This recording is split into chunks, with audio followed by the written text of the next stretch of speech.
Hi guys, so this is just a wee quick video on refraction, just a wee sort of help video, because refraction is quite a hard bit to get right, and a few of you were having a bit of issues with it, so yeah, I thought I'd just film this wee video. So we're just gonna have a wee look at if we had a block of glass in sort of a rectangular shape and a prism, or just a block of glass in a triangular shape, and we're just going to have a wee look at what happens to the light when it goes from air to glass back out to air, including all normals and labels. Okay, when I say labels, I'm talking about the angles that we need to label. Okay, so if we started off with light coming in at like this angle, okay, first thing we need to remember is rays of light always have arrows to show their direction. So if light's coming in at this direction, then we just pop a little arrow there. Now, here, okay, we have a boundary. We have a boundary between air and glass. Okay, so if we have a boundary, we need to draw in a normal. Okay, and we draw in the normal where the light touches the boundary. Okay, and the normal is always at 90 degrees to the boundary. Okay, so the boundary's here, so our normal is at 90 degrees to that. Okay, at right angles. And as I said, it's always where the light is touching the boundary. Okay, now there's a couple of rules in refraction that you always need to remember, that when light moves from air to glass, it moves towards the normal. Okay, so this is what would happen to my light if my block of glass wasn't there. It would just go in a straight line, but that's not going to happen. We just said that when a light moves from air to glass, it moves towards the normal. Well, our normal is here, yeah? So instead of going like this, it's going to sort of bend in like this direction. Okay, now this would work a lot better if I had a see-through ruler, but unfortunately I don't. But you see what I did there is I put my ruler like that. Okay, that's what would happen if the light was just to go in a straight line.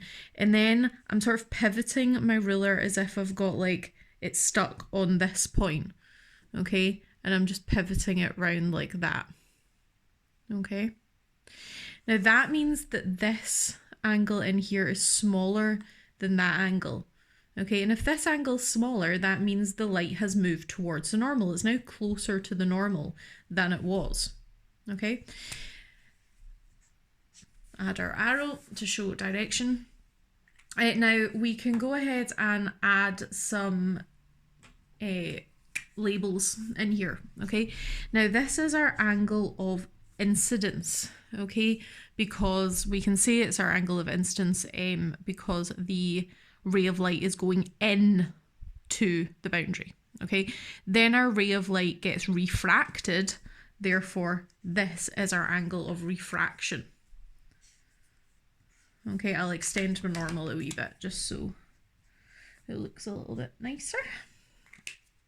Okay, so angle of incidence, angle of refraction. Remember that our angle of incidences and our angle of refractions are always between the ray of light and the normal. Okay, so if you start to label like this angle in here, that's wrong. Okay, if you start to label like this angle in here, that's also wrong. Okay, it's always the angle in between the ray of light and the normal. Okay, so the angle sandwiched in between these two and these two. Okay, so we are now at another boundary. Okay, we are now at the boundary between glass and air. So again, if we're at a boundary, we need to draw in a normal. Okay, again at 90 degrees to our boundary, our glass edge. Okay, our glass edge is here. So our boundary, our normal is there at 90 degrees.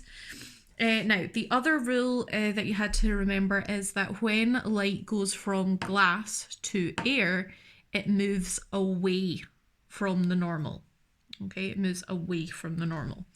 Now, again, remember when I'm saying from glass to air, I just mean like a more dense material to a less dense material. So usually it's glass and air though. So if it's moving from glass to air, it moves away from the normal. So we're going to use our ruler trick again. This is what would happen to the light if there was no glass block, if it was just continuing on. But we're saying that it's going to move away from the normal. Now, this is a few people were getting this a little bit confused as to whether the ray of light would be coming out sort of this way or that way. Okay, now if you line up your ruler like this, that helps with this a lot, because you can see that the ray of light would be on this side of the normal. Yeah, okay, so the ray of light is going to be on this side of the normal, not that side. Okay, the ray of light isn't going to come this way and then bounce back, because that would be like reflection would be happening and be bouncing back. Refraction isn't about that. Okay, so line up your ruler to see what side of the normal it's going to be on. It's going to be on this side of the normal. Now, we said that when it moves from glass to air, it moves away from the normal. So again, I'm just going to pivot my ruler like this and then draw in my ray of light and my arrow to show its direction. Okay, we've said it's moved away from the normal, so this angle should be bigger than that one, which it clearly is. Okay, this is a bigger angle than this one, so my ray of light has moved away from the normal. Okay, now we need to label our angles. This angle is going in to the boundary. So that is our angle of incidence. Sorry, that's a tiny eye, but it is an eye. And this is our angle of refraction as the ray of light has been refracted. Okay, so that is what a completed diagram looks like when we're just looking at a block of glass. Remember, it doesn't always need to be this way. It could also be asked like this way, but the rules are exactly the same.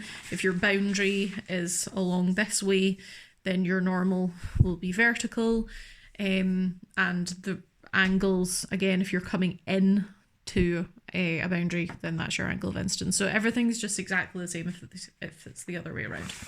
Okay, the prism. Prism is difficult, okay, it is hard, but if you're actually drawing like a diagram, just remember that you can move your page. It can help quite a bit. So if we have a ray of light coming in, let's say like here. Okay, first things first, we're going to draw our normal. Now, this is where a couple of people went wrong, I think it was last week, is drawing in your normals. Your normals always have to be 90 degrees to the surface. Now, obviously, this is at a weird angle. So, you could just move your page so that this line is now just like a vertical line. Then you could just go ahead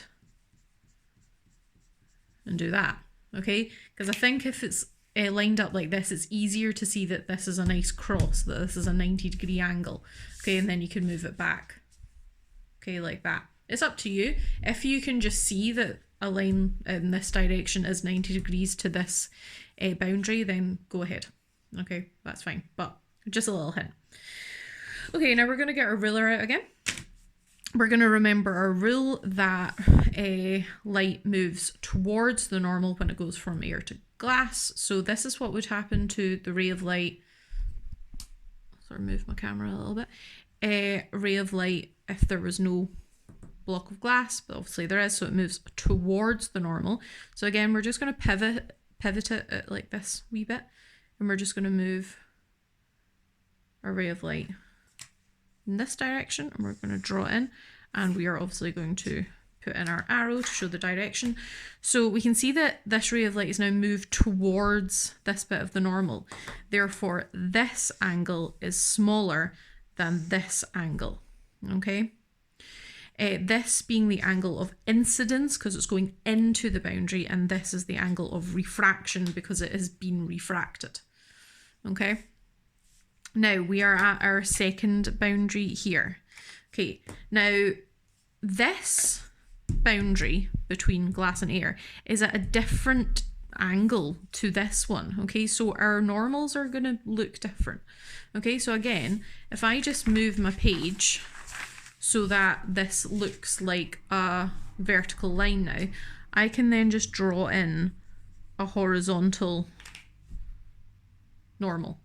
Okay, and then if I put it back like this, okay, we can see that it's at a 90-degree angle, but we can also see that it's at a totally different direction to the other normal, but that's what we'd expect because these two lines are at a different direction or a different angle. Okay, but it's important that your normal is at a 90-degree angle to the boundary that it is associated with.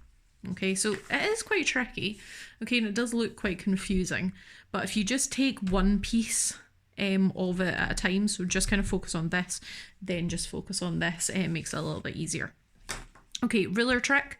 We're remembering the rule that when it goes from glass to air, it moves away from the normal. So this is what my ray of light would do if it was just chilling, if it was just going in a straight line. We can see that this ray of light would be on this side of the normal. Okay, so we're trying to move our ray of light away from this normal. Okay, so we take our ruler and we move it away like that.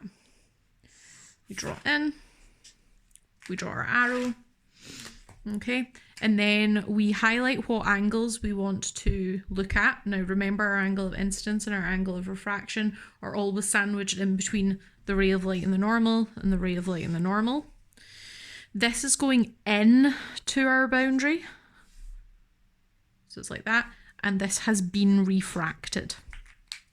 Okay, so that is what a prism looks like when a ray of light goes through it, and above is what it looks like going through just a block of glass.